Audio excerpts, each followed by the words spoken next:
What does true peace and human security mean in the 21st century?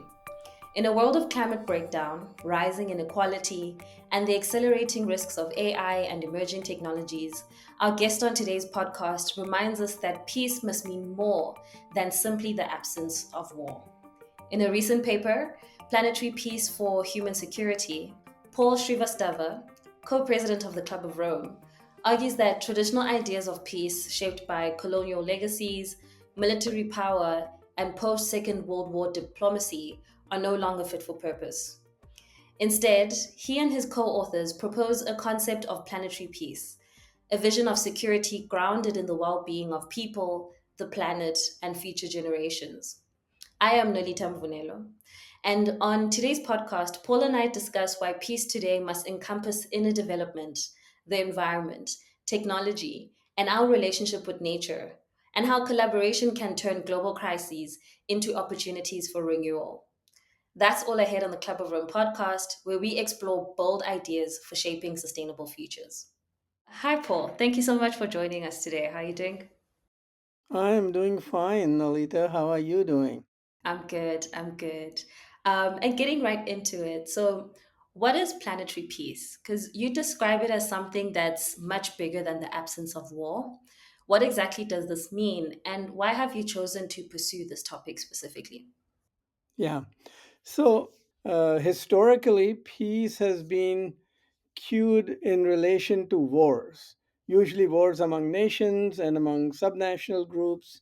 And peace is what's supposed to stop the wars and take care of victims, etc.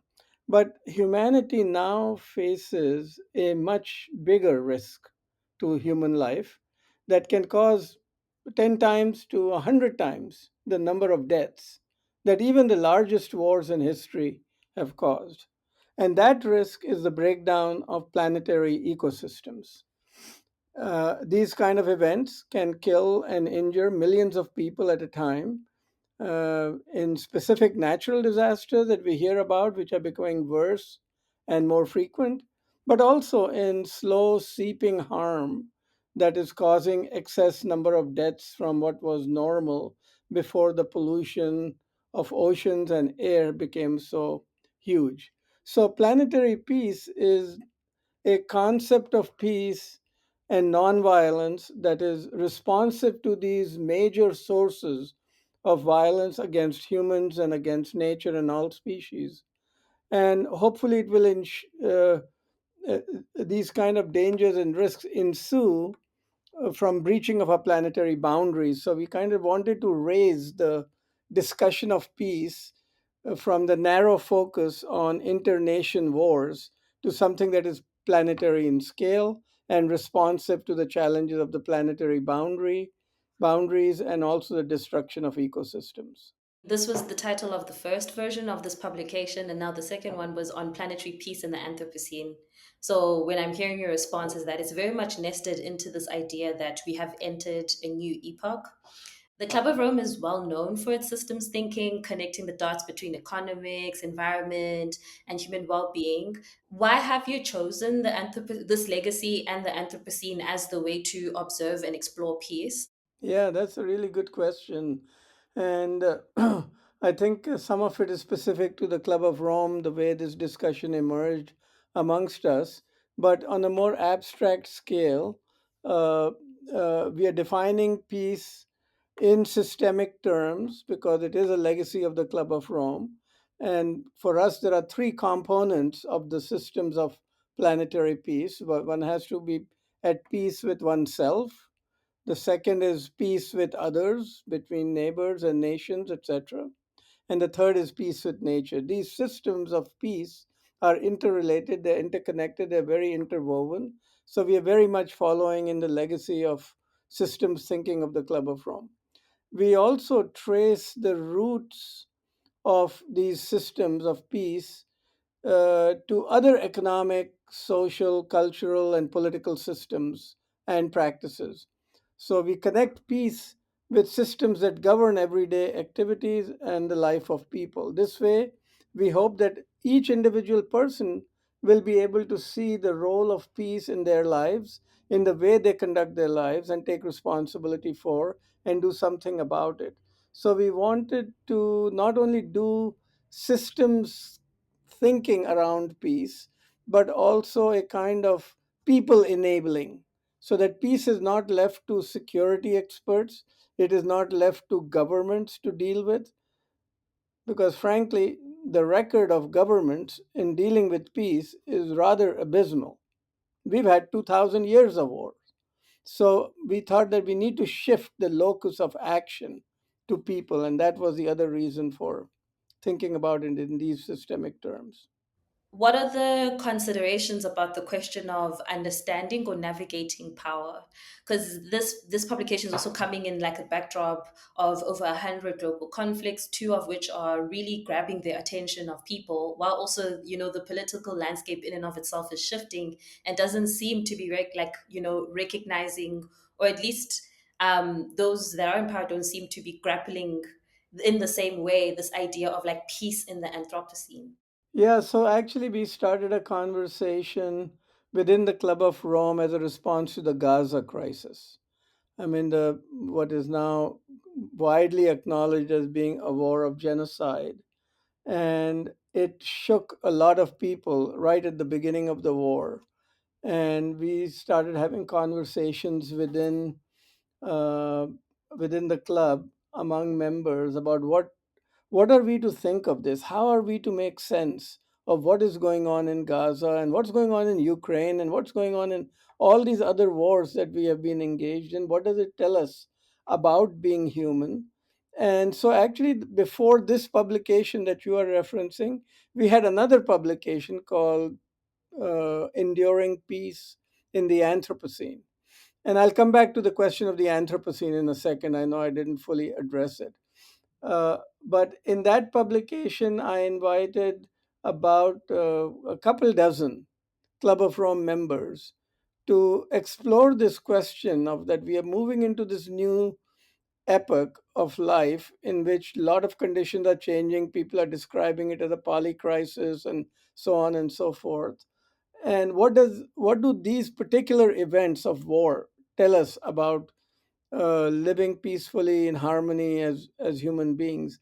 And each person took a very different view. It was a kind of open-ended invitation. We got these 20 odd essays from people from all parts of the world with very different backgrounds, and it made clear to us the limitations of the traditional notions of peace, which is what prompted us to say, hey, if if all these dangers and wars and losses are not fitting in, and particularly the Gaza war, into uh, a narrative of peace that we have inherited over the last 200 years of war, then we need a new concept of peace, and we call it planetary peace, and we worked on developing that paper. So let me go back to the Anthropocene because there are pieces of that puzzle that we haven't really fully parsed out. The Anthropocene, clearly, we are in a period that is characterized by great acceleration in human population and in economic production and consumption, in devastating extraction of Earth's resources, uh, with tremendous inequalities at the same time, and in socioeconomic activities that are literally killing the soil worldwide, killing plant life, killing other species. I mean, we are killing 80 billion animals every year uh, uh, for food. These are not sustainable. These are not peaceful approaches to the economy, approaches to dealing with the challenges of the Anthropocene. These are nature extractive, capital accumulation processes that are at the root of breaching planetary boundaries of life. And they spill over in several ways into security and conflict issues.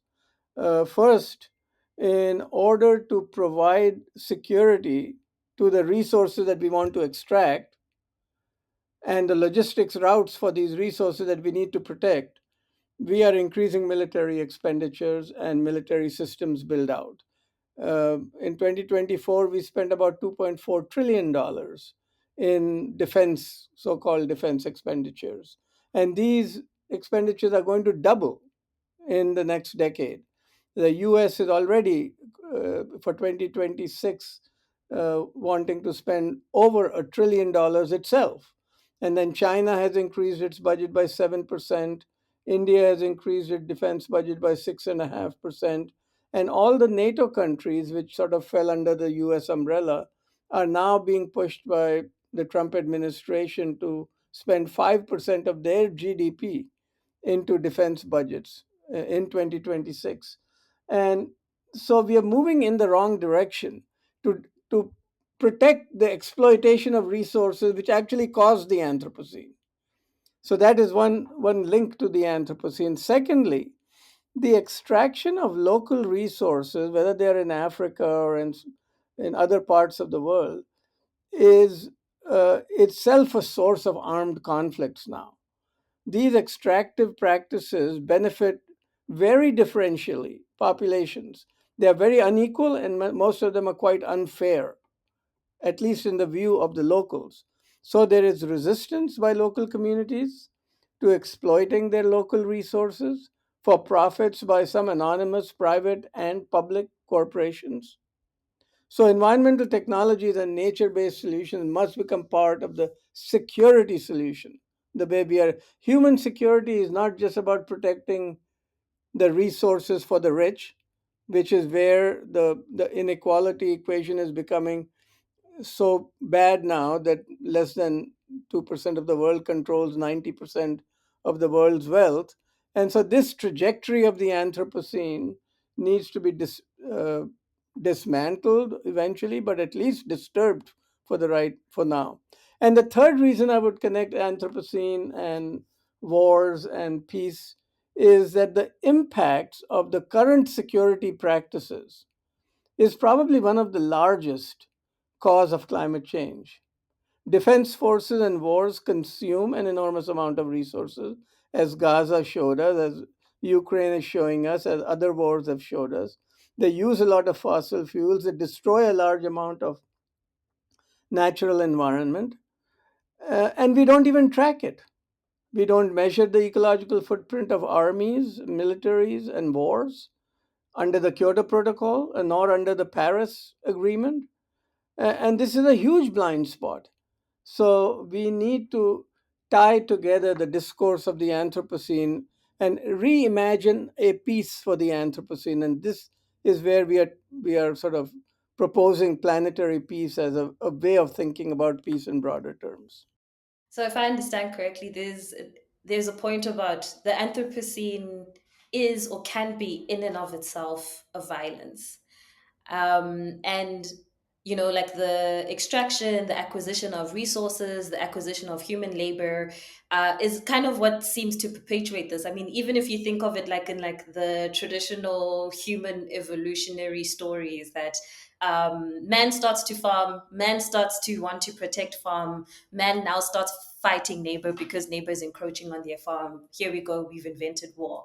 It seems like it's been this if one accepts that narrative, it seems like it's been this trajectory that has been happening for quite some time. So much so that scholars really start to then grapple around the idea of when does the Anthropocene start? Some define it as Anthropocene starts when colonization starts, because that extraction of human labor kind of makes war almost inevitable part of development.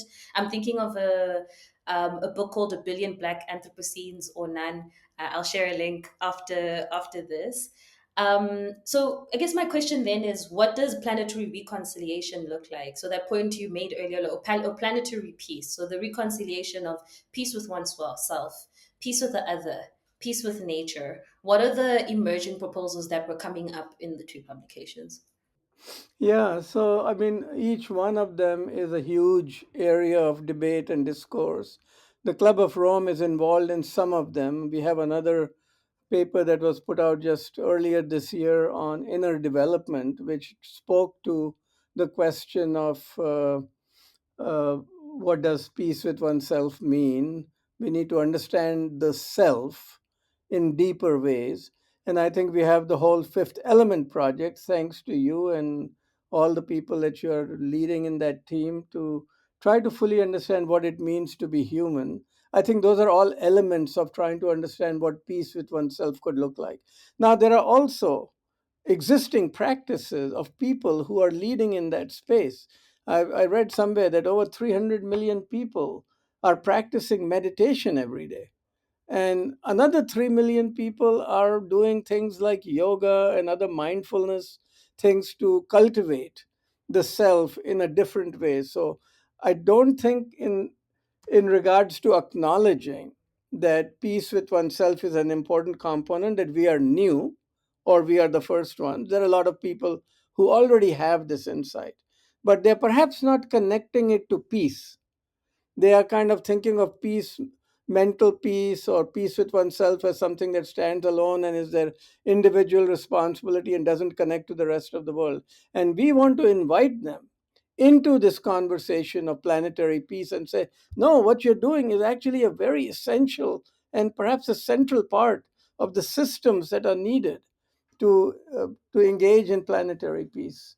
Similarly, peace with others, I think it has been over the years, and the academic discourse and certainly the practical positions have been captured by a kind of specialization on international security. And the international security world has a certain language, a certain narrative to describe that. And in my somewhat naive judgment, it doesn't contain the key elements of this Anthropocene thinking that we just alluded to earlier. So that community needs to really deeply consider what the implications of the Anthropocene are, whether it started with slavery in the 1500s or 1600s or even earlier, or it started in 1700s with fossil fuel. I mean, the timing of the Anthropocene is, to me, less important than the core insight that it is the anthropos, the humans, that are now at the center of driving conflicts and change and extraction and exploitation. And we really need to reconsider our way of thinking about the world and thinking about nature and thinking about peace in that light.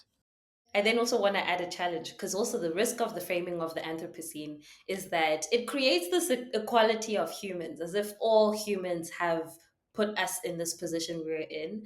Or even just in, if I take an example of like from an African context, is like the ability of an African person to have an impact on the environment versus someone from somewhere else are very different. Of course, modernity, right? Like how Bruno Latour describes it, of being removed from nature, seeing humanness as separate from nature. I think to some extent, most humans participate in that, but it's not the same. Yeah. And I, I probably could then imagine that even the discussion of planetary peace in the Anthropocene probably faces a similar type of debate of Yeah.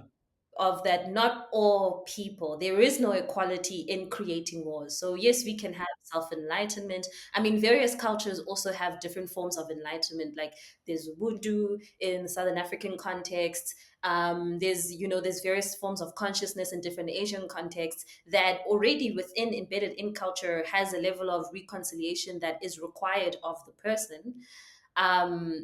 So then the peace with other and peace with nature question that you've been addressing on the Anthropocene part still to some extent needs to be addressed.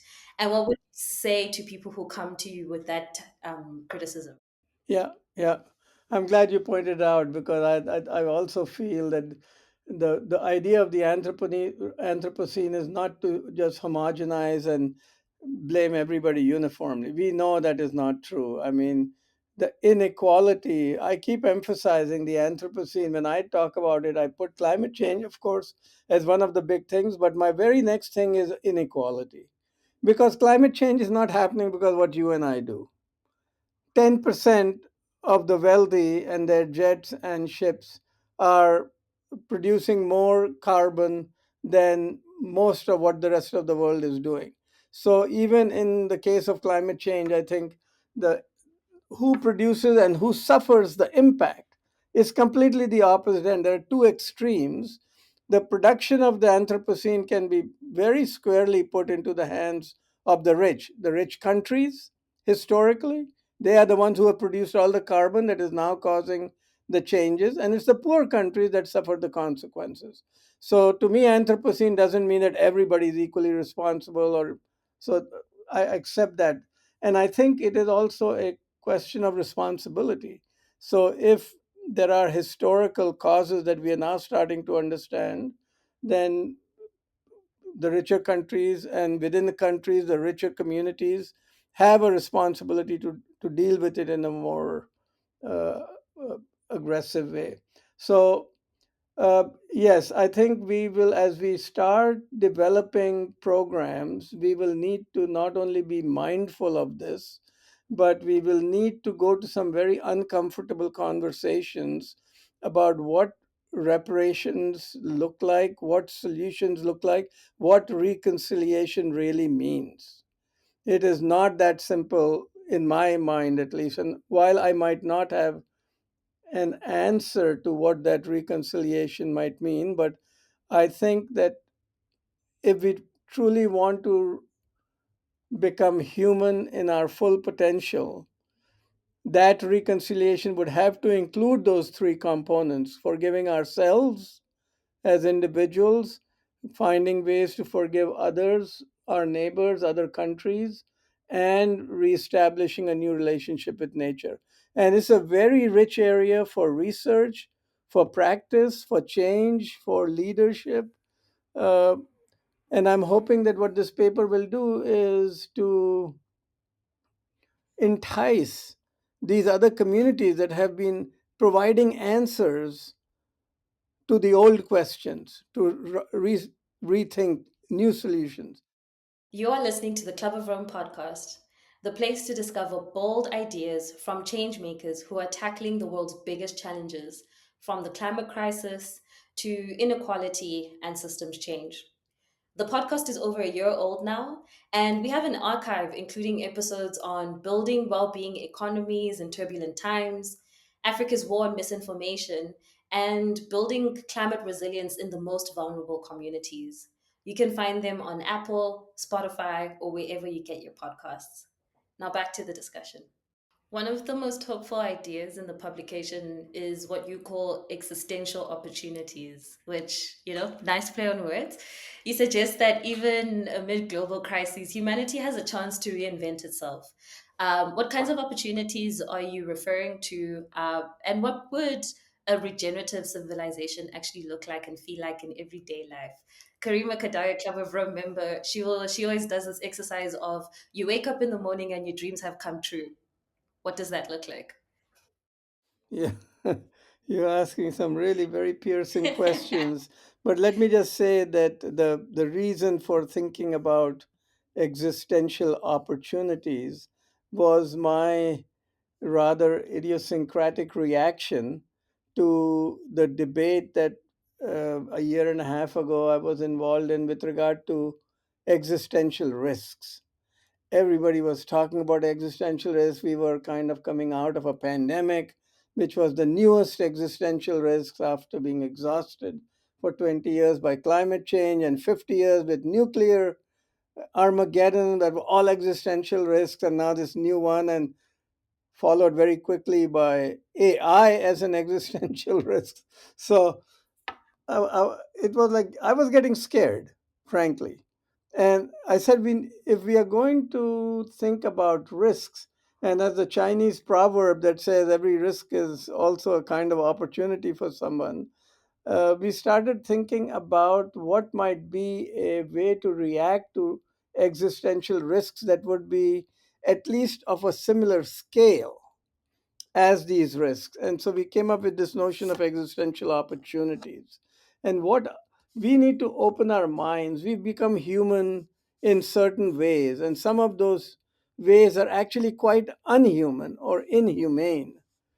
And the Gaza war is just an example of it. I mean, here is a genocide of hundreds of people, thousands, hundreds of thousands of people, and a destruction of nature. We're all watching it on TV every night.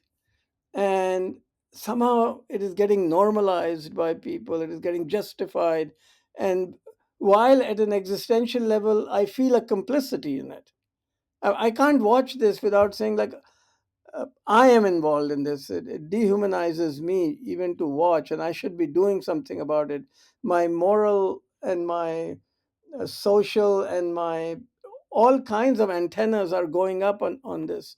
And yet there is no language, there is no narrative to describe uh, this opportunity that might be there. So we thought that maybe the most fundamental opportunity is what the Club of Rome has been alluding to, what the fifth element has been alluding to, is how do we imagine being human in a world where all these major threats and polycrises are all around us.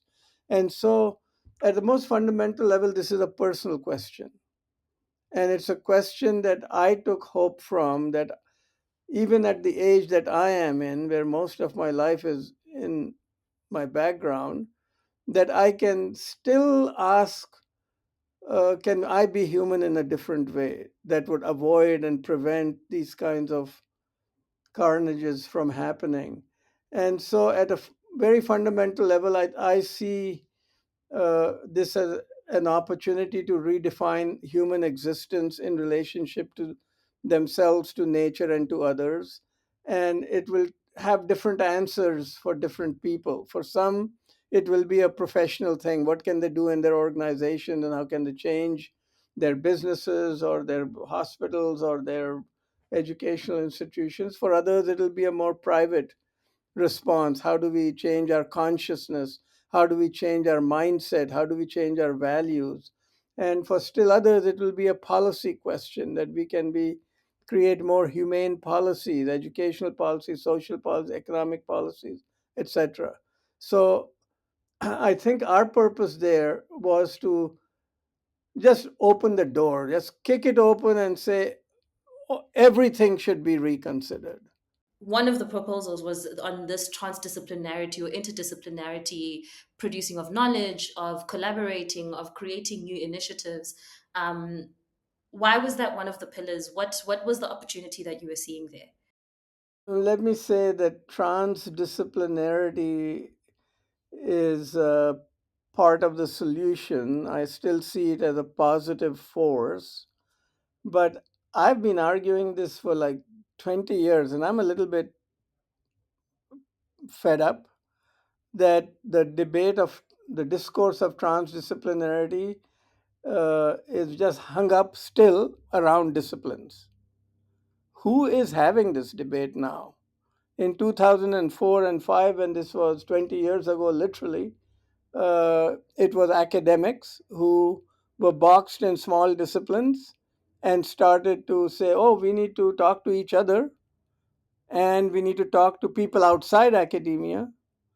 And unfortunately, that debate, while there was this acceptance that we need to break out of disciplines and silos, which are narrow and allow us to go deep but don't allow us to uh, go across, that was an important challenge. But I'm afraid that as academics, we haven't done a good job, and I consider myself as part of the ones who was promoting transdisciplinarity.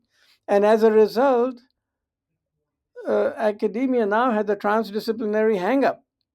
They keep talking about doing the same thing that we were talking about doing 20 years ago. I would have liked to see that debate emerge and take root in business, in medical, in other fields where practices have to go across their sectoral confines and silos. Maybe we failed. Certainly in academia, we're still trying to go across disciplines, and since there are 12,000 or 15,000, I mean, it's an impossible task. So I think in some ways we have not truly understood transdisciplinarity, and we have not made that much progress. But the idea that we need holistic action and holistic knowledge, perhaps, and a more holistic planetary or cosmological consciousness, that core idea is still very valid.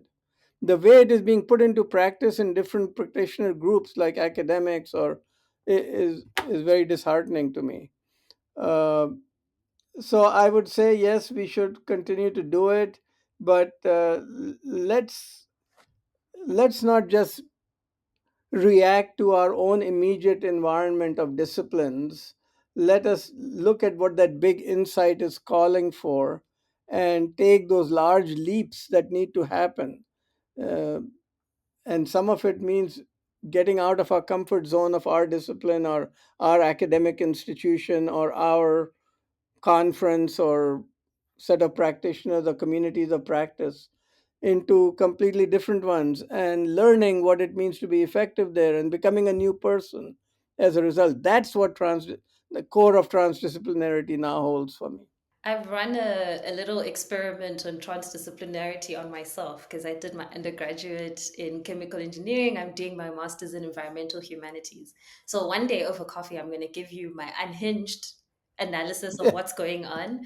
But I think, but if I try to keep it professional for the podcast, I think a lot of it, when I try to analyze like a case, an example of a water conflict in the rurals of the Eastern Cape in South Africa, and what happened, and what continues to happen. A lot of it does have to do with, does this learning actually create change, or is it knowledge that insists upon itself, like knowledge that is so refined and so finite that it just insists upon additional knowledge? So hence the response to the problem is, let's get funding for more knowledge, and not let's now inspire change.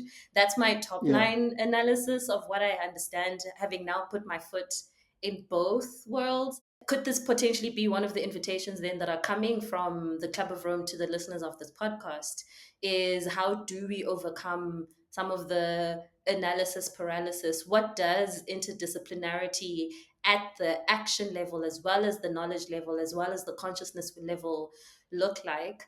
In what ways can listeners of the podcast, or readers of the reports, further engage with the Club of Rome on this topic? Yeah. No, I think you probably what you just said is probably the most insightful thing I've heard about transdisciplinarity in a very long time. That it is about action, it is about impact, it is about change, it is about being on the ground in the real world. And what does it take to do that? It doesn't actually have very much to do with the disciplines. I mean, these disciplines and silos or whatever blinkers and bubbles we want to live with are our choice. We've like chosen to self censor ourselves from action because action is not a trivial thing. It comes with personal responsibility, it comes with personal consequences. And one can play a lot of mind games to avoid taking those risks of action.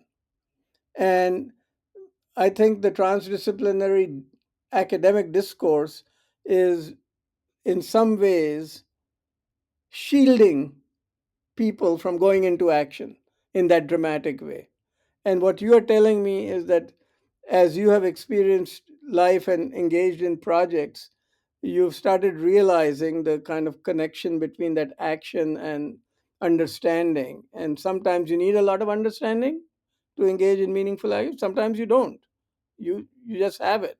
So I would agree with you that action is the heart of it. There are some real problems in the world out there, and we can't just keep on understanding these problems. We need to go and solve them.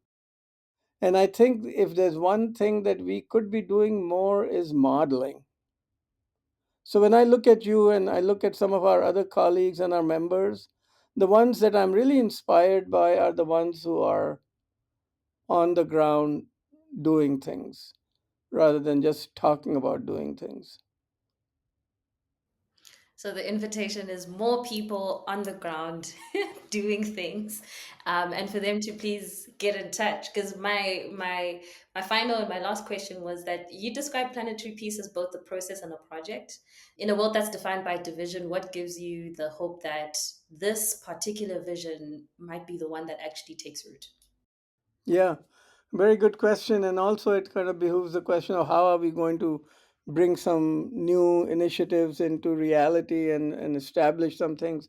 So, as we are taking this concept out, we are always looking for collaborations. And I am really uh, amazed with the kind of reactions that we are getting from all sorts of groups, all the way from the Interaction Council, which is the former heads of state, to individual universities like Kyung Hee University, Hiroshima University, to uh, there's a group called the Elders for Peace that uh, are mostly retired uh, bureaucrats and academics who are interested in innovation in the peace space, to peace organizations, the traditional peace NGOs, which is a huge community in itself, to academics, to people who are victims of war and trying to bring about peace in hot areas like Gaza.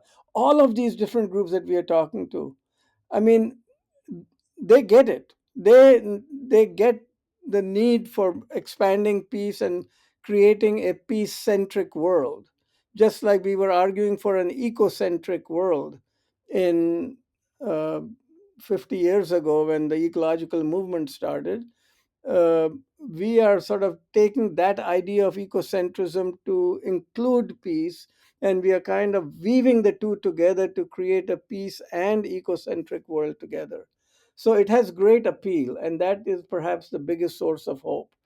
The fact that younger people are finding a kind of enablement in this notion that's saying that, yeah, we can do something, perhaps not about what's going on in Gaza, but if we look around us and look at the economic system that we are embedded in, we see a lot of violence, violence to the earth, violence to our neighbors, violence, and we can hopefully do something to rectify that at our local level. So this kind of enablement is another source of hope for me.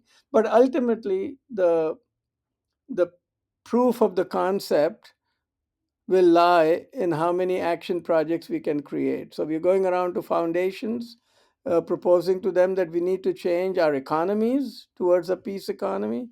We need to change our political systems and our uh, educational systems and our healthcare systems and our food and energy and all our systems to make them peace and ecocentric. Okay. Thank you so much, Paul. Thank you for joining me today. Okay, thank you. It was a wonderful conversation. Thank you for listening to the Club of Rome podcast. Follow us on Apple Podcasts, Spotify, or wherever you get your podcasts. Learn more about the Club of Rome and Planetary Peace at clubofrome.org.